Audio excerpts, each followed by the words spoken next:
বগুড়া সদর উপজেলা যুবদলের আহ্বায়ক অতুল চন্দ্র দাসের উপর সন্ত্রাসী হামলার প্রতিবাদে বিক্ষোভ ও মানববন্ধন অনুষ্ঠিত হয়েছে।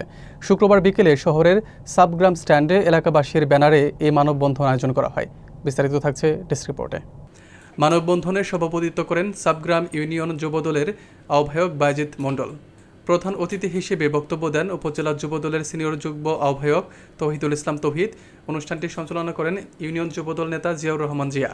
অন্যান্যদের মধ্যে বক্তব্য দেন Sabgram UP chairman Farid Uddin, union বিএনপির সাধারণ সম্পাদক সাইদুর রহমান সাজু, সাংগঠনিক সম্পাদক হায়দার আলী, জেলা যুবদলের প্রচার সম্পাদক এস.এম. রিপন, জেলা ছাত্রদলের সহসভাপতি আরিফুল ইসলাম এবং অন্যান্য অঙ্গ সহযোগী সংগঠনের নেতৃবৃন্দ। বক্তারা অভিযোগ করে বলেন, অতুল চন্দ্র দাসের উপর পরিকল্পিতভাবে সন্ত্রাসী হামলা চালানো হয়েছে। চিহ্নিত দুষ্কৃতিকারীরা বিনা উস্কানিতে তাকে কুপিয়ে জখম করেছে। তারা অবিলম্বে হামলাকারীদের গ্রেপ্তার ও দৃষ্টান্তমূলক শাস্তির দাবি জানান। আজকে কেন এই মানববন্ধন সাবগ্রাম বাইপাসে আমরা আজকে করতে যাচ্ছি? আজকে মানববন্ধন কেন করছি আমরা? যে এই এলাকায় যেন কেউ চাঁদাবাজি, কেউ সন্ত্রাসী, কেউ যেন এরকম কারো মায়ের ভোগ খালি করার উদ্দেশ্যে, কেউ হত্যার উদ্দেশ্যে অস্ত্রবাজি, চাঁদাবাজি যেন কেউ না করে। আমরা এলাকার জনগণ হিসেবে, আমি একজন এলাকার চেয়ারম্যান হিসেবে, আমরা এখানে নেতৃবৃন্দ আমরা যারা রয়েছি প্রত্যেকেই এই অতুল চন্দ্র দাসের উপরে নৃশংস হত্যার যে ঘটনা ঘটানো হয়েছে আমরা তীব্র প্রতিবাদ করছি এবং পাশাপাশি এই হত্যাকারী অর্থাৎ এই যারা হামলা করেছে এই হামলাকারীর আমরা তদন্ত চাই এবং অতি দ্রুত আমরা বিচার চাই।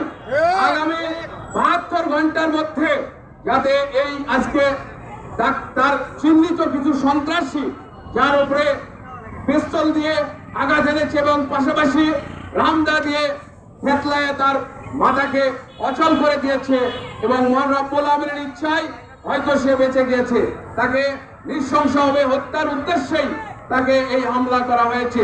তা আমি তীব্র প্রতিবাদ জানাই এবং পাশাপাশি আমি প্রশাসন আজকের এই মিডিয়ার মাধ্যমে আমি প্রশাসনের সর্বস্তরের এসপি সহ সবাইকে আমি উদাত্ত আহ্বান এবং অনুরোধ জানাবো যে আগামী 72 ঘন্টার মধ্যে এই খুনের সাথে যারা জড়িত প্রত্যেকে যেন আইনের হাতে সোপন করা হয়।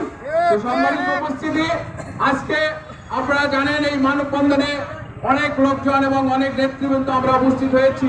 আজকে তাদেরকে যদি বিচারের আওতায় না নিতে পারেন তাহলে আমরা 72 ঘন্টা পরে এই দ্বিতীয় বাইপাস সাবগ্রাম এই রোডকে আমরা অচল করে দেবো ইনশাআল্লাহ। ছোট বোন আমি অতুল দাস গাড়ি ফেরার পথে রাত্রে সন্ত্রাসীরা তাকে হামলা করে তাকে গুলি করে তারপরে তাকে আঘাত দিয়ে কুপিয়ে আহত করে। তাই আমি প্রশাসনের কাছে একটাই দাবি, আমি আমার পরিবারের পক্ষ থেকে, আমার দাদার পক্ষ থেকে আমি সুবিচার চাই।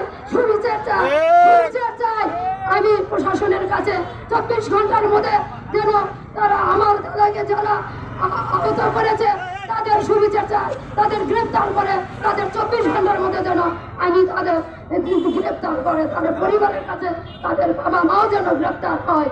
আমি তাই বিচার চাই, আমি বিচার চাই।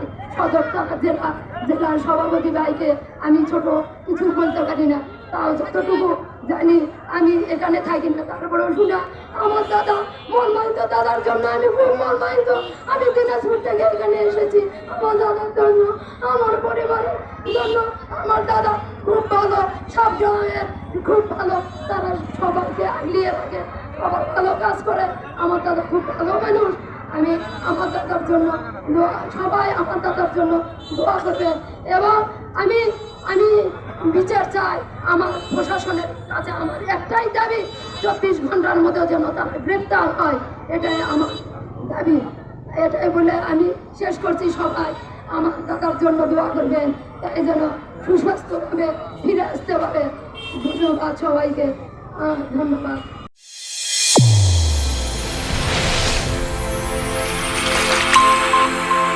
চ্যানেল A1 হৃদয়ের স্পন্দন।